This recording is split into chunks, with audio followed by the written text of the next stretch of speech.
go to open homes as like well. $1,000 cover, which is yung ang maipapayo. And what is the implication? So with Kayanga or This thing and this thing. Hindi talaga siya binahin.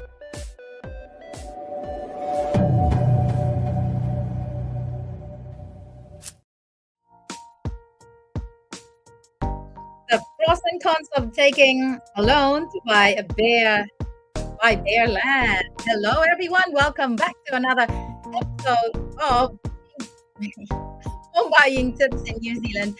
And I'm Julie, and we're just waiting a bit for my co-host, Marianne, to join me. See? Maybe my background is a bit loud. Make it a bit lower it down. Right, there you go. This is a follow-up, of course, of our discussion last time, where we kind of discussed with Marianne, of course, the differences or the pros and cons, let's just say it that way, when you're buying a section or buying an existing house already. We already have our guests in the background, but for now, let's welcome my co-host on time. How are you? Hi everyone who's always there to actually watch us. Sorry, I was a little late, stuck in traffic, but at least I got it on time. I think. Did you just start at it? Yeah, it's just right. You're just right on time, actually. Just catching up for after a few seconds. Okie dokie. In our last episode, we explored the differences between buying a section and purchasing an existing house. But tonight, we're diving deeper, just like what we have discussed in the end of our talk last week.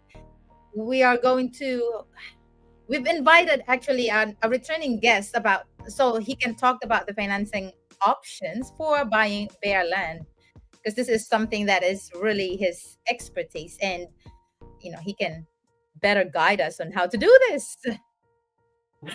Yes, and I think that's the reason why we, as what we've mentioned last week as well, because it's not our expertise, we can't really give you any advice when it comes to is there any difference of borrowing money when you buy an existing home or if you buy as well a bare land. I just really want to know about it because I myself wanted to know as much option as I have, as I can use as well. So I think what we want to dive in is that because I even have friends also who's asking like, will there be any possibility that they may be able to borrow higher if they already have an existing land as well? Like those kind of questions. But I look forward to those that Sanjeev may be able to give us at least a little bit of an insight. Not just a little bit. We're really expecting a lot of insights from him. So let's welcome him now, our returning so many times. And thank you so much for your time, Sanjeev. Thank you, guys. Hello. Right. Where are you right now? At home? I just got home and then, just on my deck. A beautiful view. Hey, perfect. Yeah, got on the water, everything. Actually. Nice one. Where about are you, if you don't mind? Yeah. We're in Clinton Park. What? Hang on, I'm also in Clinton Park. Where about that? This one looks like, I don't know, I'm somewhere in... I don't know, Coromandel maybe. Clinton Park, or is that Cleveland? Or is that facing the west? So it's facing the airport on the back. Okay. Then there, like the park down there, where there's a walkway as well. Yes, that's the one. I love those houses there, and then you got a beautiful view when you go out on your deck. Nice. Yep. You picked someone. Are you selling that anytime soon? No. we were thinking of it. I actually moved into the new property and then we started renovating it. Then it turned up so good that I just moved back in again. Oh, nice. Anyway, our topic today, you already know as I approach you, and I thank you so much for your time, even with short notice. Mm-hmm. you're just so accommodating. And we're gonna dive into our discussion straight away about the process of getting a loan for a bare land. Like, what will be the basic process, the first step probably, if say for example a home no an interested buyer would just like to start with a land. Would that Okay. be cheap? Now, it all comes to the intentions, first of all. So, when it comes to bare land, the deposit percentage will differ depending on what you want to do with the land. So, let's say you're a first home buyer, like you don't currently own any property, your intention is to build a house on that section within the next, say, a year or so. And you then have to prove your serviceability to the bank. So let's say the house, like the section is worth 500 and it's going to cost you 500,000 to build on it. If you could prove to the bank you can afford 90% borrowing, up to Oh no, the sound is cutting off. Sorry. Y- the sound is cut off. give me one sec. There, we heard you. We hear you now. Loud and clear now. So is that does that mean to say, is it similar to the Can you hear me okay?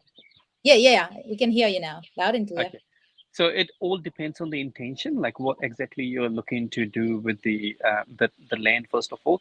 So let's say you're a first home buyer, buying your, I don't know, you have the intention to build a house on it within the next, say, 12 months. And you could prove to the bank that, hey, once you buy the section, you have the serviceability to afford the mortgage to build on it. Then the bank will only need a 20% deposit to buy a section. Okay. But 20% minimum. Yeah. Ooh, But if cool. your intent, if you can't prove to the bank that you have the income to service the next part, which is the construction, or you're just buying it to keep as a, for a, say, land banking, for example, Oh your yeah. intention is to build an investment property on it, then you would need 40 to 50, I mean 30 to 50% deposit. Depends on where that section is. Oh, okay. Oh, I got confused with the 20% because in with the first home with existing house, 10% is allowed or sometimes 5%. But with an Yes. existing land, Yeah. So it's with the land, it's 20%. what about yeah? What would be the process then? Is it still So similar let's to say, when you're buying first home? yeah. So let's say, for example, I'm buying I don't know, I'm buying this piece of land from a builder, right? So when it comes to construction, there are two types of contracts.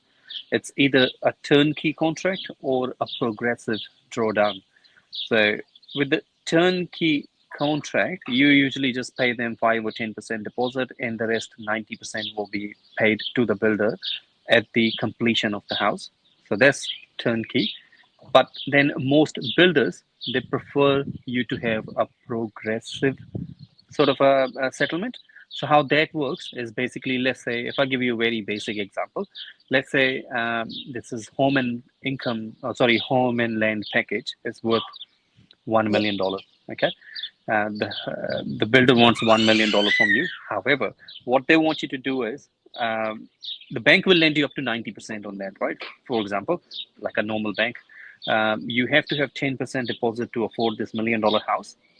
But when it comes to the land purchase, and if it's a progressive drawdown, you first have to settle on the section. So let's say the section is worth $500,000. Okay, and then the build will cost you 500,000 later on. You go to the bank first. You tell them, hey, look, I have $100,000 deposit. The section is 500,000, and the overall cost is 1 million. The bank will say, okay, yep, you have 10%, and you can easily afford $900,000 mortgage with us. Now, what you do, they want you to put the whole $100,000 as a deposit, which turns up to be 20% of the section price. Okay, so they want you to put all the deposit upfront in the section, so you don't pay extra interest while the house is being built. Mm, that's They a good will one. then, yeah, that's then they will also test you on how you will be able to afford the building on that Yeah. section. When it comes to the progressive drawdown construction loan, let's say the build would cost you $500,000 and it's a fixed price contract. Now the bank is happy, will only lend you that extra 500,000 if you could afford $550,000 of lending. Why?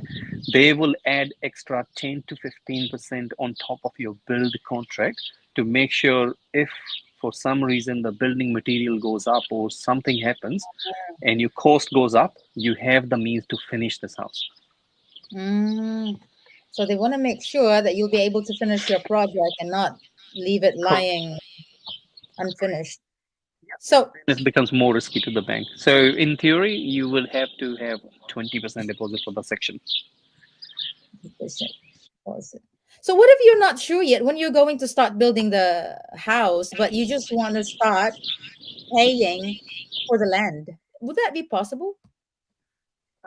You can still just buy the section. Again, it will depend on the intention. So let's say you the one like you're buying a section, right? So and I'm the bank. You come to me, hey, I want to buy this section which is worth $300,000. I've got Yeah. $60,000, 20% deposit. Can you lend me this? And then my question to you will be, okay, how soon are you thinking of building on it? Okay, and then you'll be like, okay, yeah, within the next 1 year or so. Sometime you get away with just like that. Sometimes you get a lender on the other side, they'll be like, now we just want to make sure you're actually able to Mm, build on it. Okay, and most of the time you'll get the second option when they will probably look at whether or not you can afford to build the house on it. If you're not, then you're just doing a land banking. And the problem there is, let's say you're renting and then you don't do anything for the next 2 years, you still have to pay the rates for the section, and this section is not giving you any income. And on top of that, you're also paying the mortgage, right? yeah, And your makes rent. So they want to make sure that you don't get in trouble. that really makes sense. Oh, it's good that the bank is trying their best to secure their money as well, eh? So that you're aware. Oh, yeah, fair enough. You got to calculate everything. Exactly, exactly. Yeah. And then like you go to the bank, hey, look, I'm just buying the section for land banking. And they know like you're not doing anything to the section, and then you'll be paying all these bills as well. Now they want you to have 30 to 50% sort of a deposit, depending on where exactly that section is and how risky that is for them. Because sometimes it gets really tricky to sell the sections. It really depends on where that is as well. Because if you're buying the section in a like I don't know a brand new subdivision, but they've got all these sections there, but there are no services on site, right? Yet all the bank come to know that there is some issue with the water care, for example. There will be no sewerage for another 2 years, although people have started building the houses and stuff. Then it becomes really risky. That's when they will be like, okay, you put 50% deposit down. So it depends. So the deposit will depend on your situation and plans and okay. Exactly, that section is if it's a rural section, or and also the size of the section as well. So if it's a lifestyle block sort of thing, then they will need a bigger deposit. But if it's a small, I don't know, 500 sort of a square meter section in Flatbush, then yeah, 20% deposit will do, because they know it's easier to sell compared to like you Yes. going outside the normal. Will there be Sanjeev, will there be a another kind of like what I was just thinking, because someone asked that this one from our church as well. So and the question was, will there be a step before they actually go to you? Like say the first step would be, do they need to get a, let's say they found a land, would they need to have a quote for like a developer first and then they go to the bank, or they go to the bank and then they talk to a developer or something? When you buy a section, I mean, you usually go through the building companies anyway. It's like it's hard to find the section just like Just that. section. Yeah, it's Mm, yeah. You sometimes get lucky when people are just subdividing the existing property, and then they got a section at the back or at the front, and then just selling privately. That's when again, if I'm doing your application, my question to you will be like, well, what are you going to do with the section? Because you don't just want to buy the section and you have um, no means or no potential to build on it. Then you're stuck with the rates and the mortgage repayments as well. Right? So that's when I can go to the bank. Then again, you gotta think about I don't know, we have a pretty robust conversation with the clients. We'll be like, hey, look, yes, it's easy to buy this $300,000 section, but how soon do you think you can build on it? Because sometimes people are in illusion, like they'll be like, oh yeah, it's easy, I can easily afford it. But then we do the numbers upfront, and it'll be like, hey, look, is it worth doing this whole exercise and spending say $800,000, which you can't even afford, or sometimes it's worth to buy an existing house worth $500,000, which is Mm, pretty similar, or maybe spend another $20,000-$30,000 on renovations and just get onto mm, it, right? And mm, timing is also important. Like, for example, you go back in 2021, where people were buying all these properties off the plan, and all of a sudden there was shortage on building materials and everything, and then the cost went up. I personally did like a lot of loans for a developer in West Auckland. That's when they were selling all these sections to people, and they were like, "Oh yeah, we were just waiting for the council to sign off all these things, and then the construction will start in say 1 year time." But by the time that they started the construction, the cost went up by 35%, and now these people who were hand to mouth from day one, and they could barely afford the construction loan, and all of a sudden the bank started increasing the test rates, so they got in trouble. So it was really hard to finish that project. mm. Yeah, Oh, I'm not what saying about? it might happen again, but yeah, you just Yeah, got to be yeah. careful. Hey, that's a good thing when you are talking to a mortgage broker, or a financial advisor, because these things that you couldn't probably think of, they Yeah. they can bring it up during the discussion. So there you go. If you are watching right now, again, we are recommending Sanjeev to tap him. It's free advice, and let him check your financial situation because of the factors that he has just mentioned. Now, my next question is: if I already have a house, I already have a house actually, and I'm thinking of buying a section. How much will be the deposit for the section alone? Depends, like if you can, for example, because when it comes to new build properties, they are exempt. So if your intention is to build the house straight away within say 12 months, 24 months sort of thing, and then you can prove to the bank you can, then you may get away with 20% deposit as well as an Another investment property. 20%. Yeah. Okay. Correct. Usually they will ask you for 30, but it just depends on how we present Yeah, it and yeah. what sort of contractor you have, who's building that property and how soon they're Okay. building it and all that. Yeah, because when it comes to construction, some banks can lend you up to 90% even on the investment property, right? So you would probably only need 10% deposit to buy a brand new investment property or construction loan. Oh, right. So that's actually more affordable to us than to buy a second home because we are not considered a first home buyer anymore. Pretty I much. think I would just go for the section then. Oh, But then, just on the flip side, let's say you are oh, selling let's say you're selling your existing home, right? And you don't have any other property, and you're only left with 10% deposit. We can get 90% lending on the next house as well.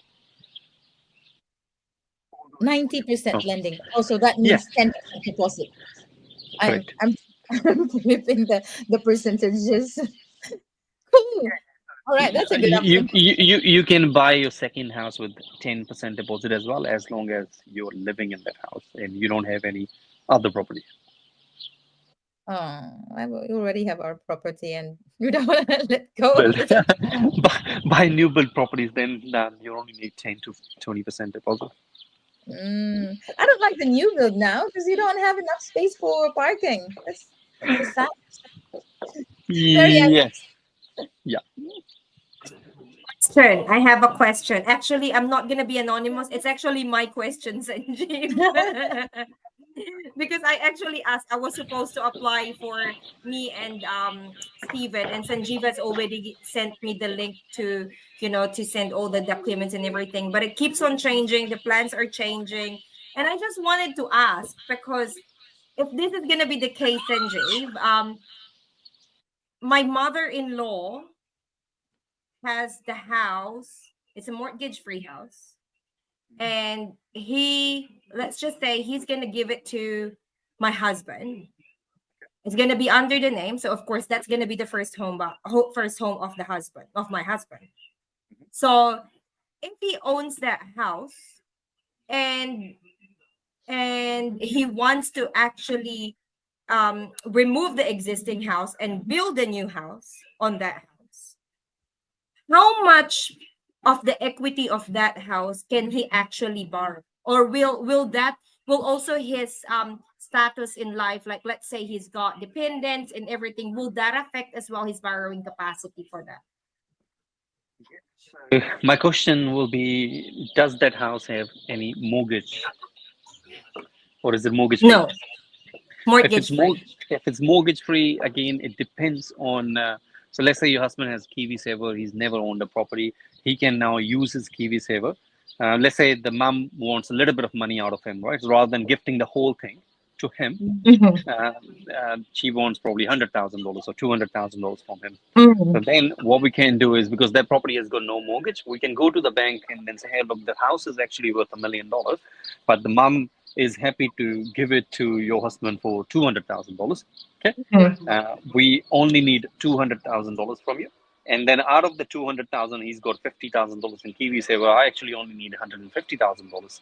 Right Mhm. now, the bank will Mhm. happily give you the $150,000 against that $1 million property, right? Or Oh. let's say he doesn't have any deposit at all, and then we go to the bank and saying, oh, like, well, I don't have any deposit, but obviously the property is worth $1 million. She's giving it to me for, I don't know, 200, 500,000, and she's then gifting me all the equity. The bank will happily lend you as long as you can afford it. Oh, as long as we have the serviceability, right? Of Correct, paying off. correct. Okay. 100%. And then on top of that, let's say tomorrow he wants to demolish that existing house and then want to build three houses on it. Now Yeah. we now we can go back to the bank just on the basis of the land value. And then Yes. we also tell the bank we are building, say, two houses on it instead of Yeah. having one. Then you have to then prove to the bank you do have the capacity to afford the full mortgage once these houses are complete. So let's say Mm.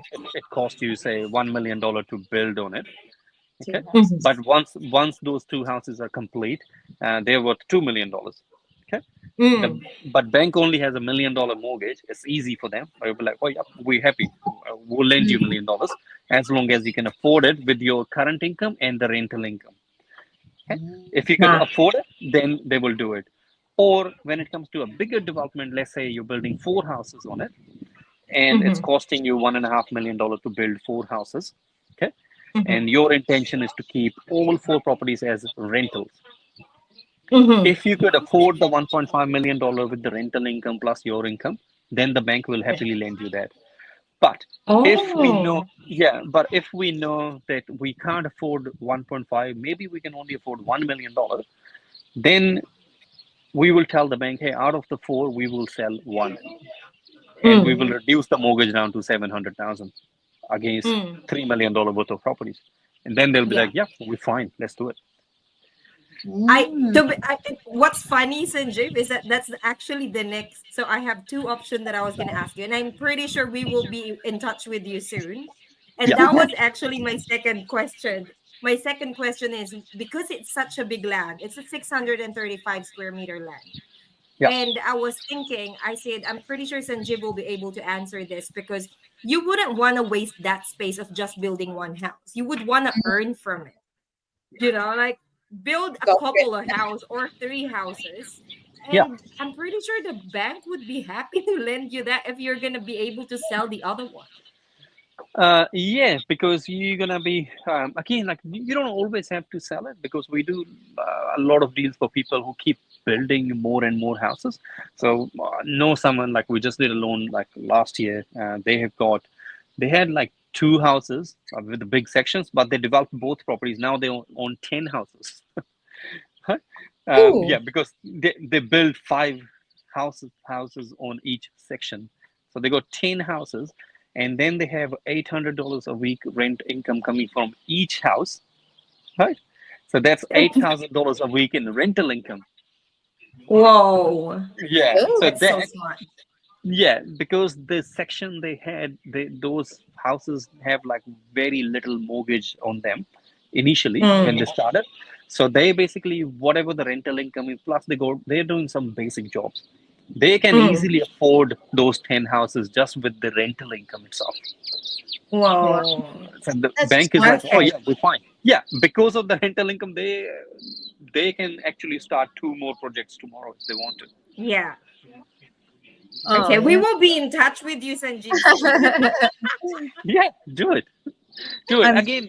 You know, not everything happens with the banks. Like sometimes the banks are really fussy and they'll be like, "Oh, we want this and that." We then also have a lot of non-bank lenders who don't care about your income.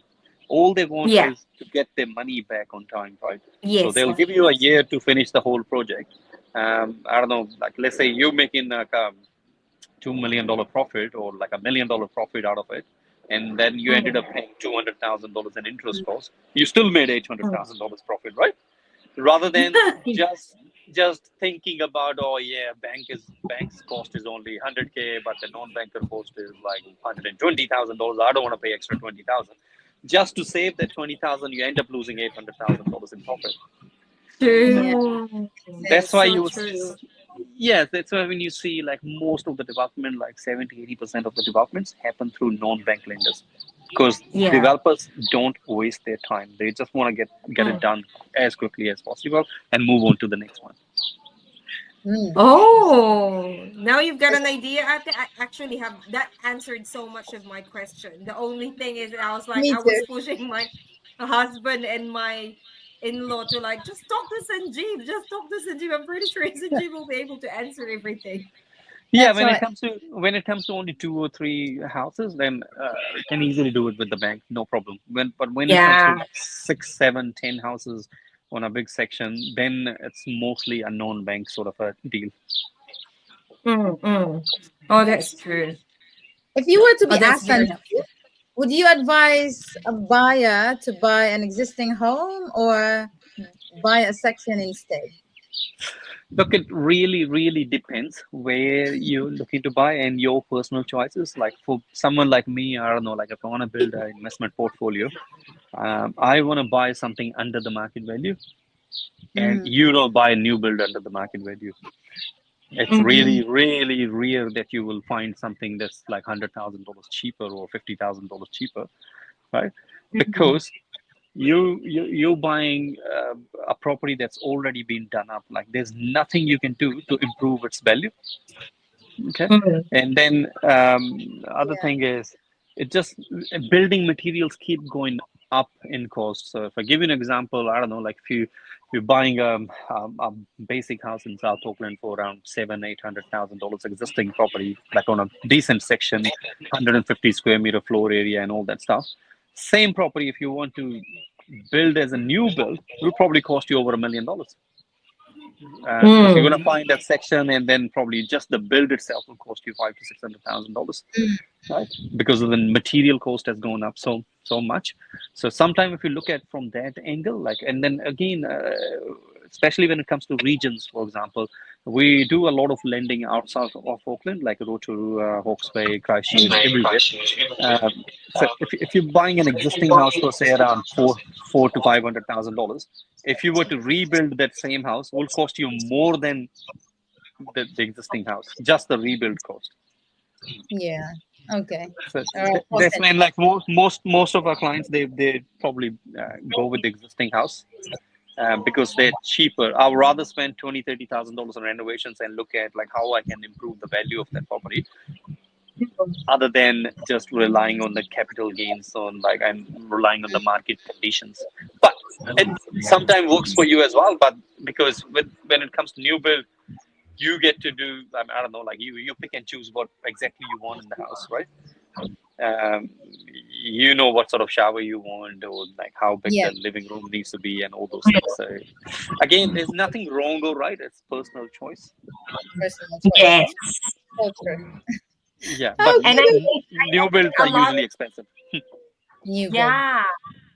I think everyone who are watching right now or who's gonna watch this replay of this video, if you have this kind of questions as well, it would be very good to go straight to Sanjeev. I think they can just search Sanjeev Jangra Loan Market and Sanjeev's profile will pop up in Google. Yeah. Hey, hey, Sanjeev, thank you so much for this insight. And I know it can be more specific if the person needing your expertise will just call you and reach out to you. And it's more personalized. Your advice will be more Mm, personalized. The moment it's just generic, pretty much. yes. Yeah, again, yeah, everyone is different. So we do a lot of new builds as well. So as I said, like there's nothing wrong or right, but make sure your numbers stack up and you're buying something that's gonna meet your end goal or a long-term goal rather than just being emotional and then just going because your friend bought a new build. You should also go for a new Mm, build. Yeah, Yeah. yes. Yeah, that's a good advice. Don't just yeah, get carried away. Anyway, yes. once again, thanks so Thank much for your time. And you. Thank this you. is not the last. All good.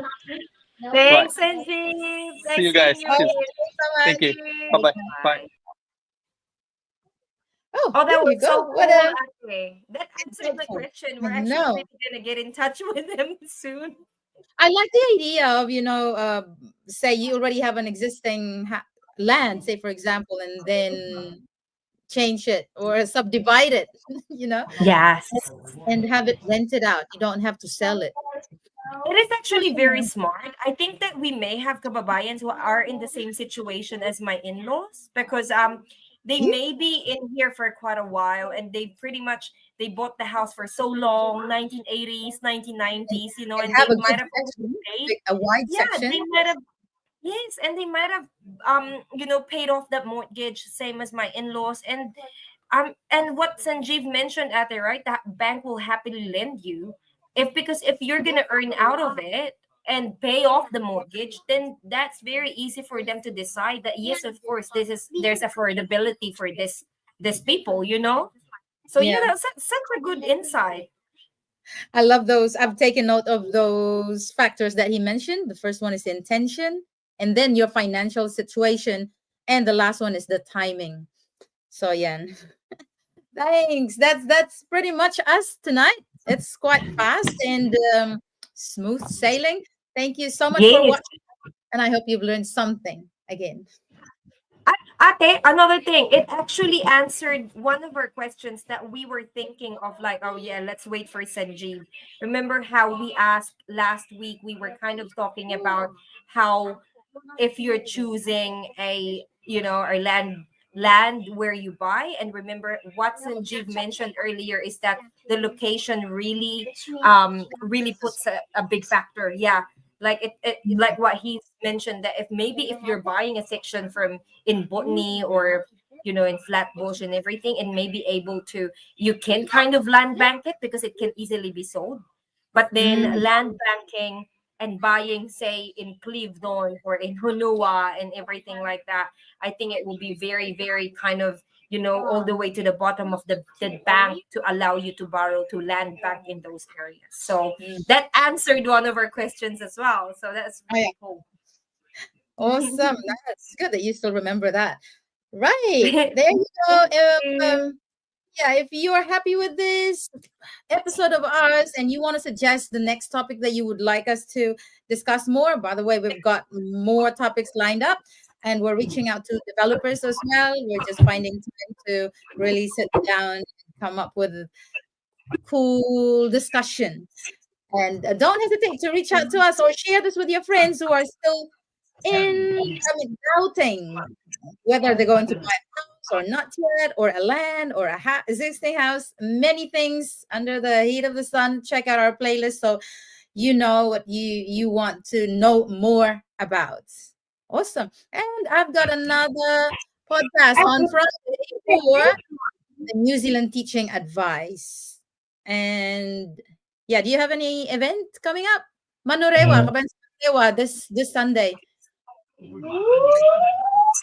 Oh, And I've don't got know what another happened one there. at the Atomy event in North Shore this Saturday. If you want to know more about it, just flick me a message. Ah, Yeah, and also, Ate, maybe a little bit of an announcement that we won't have, like in the coming few days, we're gonna have a bit of, like spend time with our right. family at Yes. Christmas. Ate will be going home. Are you going home, Ate, right? Yeah, announcing it to Is the it? Republic of the in the Not yet? Philippines. Okay. Yeah, yeah.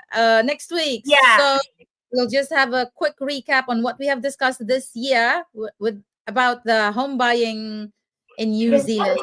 We're gonna kind of sum it up and just keep watching. Stay tuned because it will still be every Wednesday, 7:05 p.m. And you will be refreshed of the topics that we have already covered. Yes. Okay. Thank you so much, guys, for watching us the whole year. A little bit over a year, but very, very, very grateful. A year already. We're celebrating our 1 year anniversary. Awesome. Have Yes. a good night, everyone. Thank you, guys. Have See a you good evening. soon. And Merry Christmas and Happy New Year. Merry Bye. Christmas, guys. Happy New Year. Bye bye.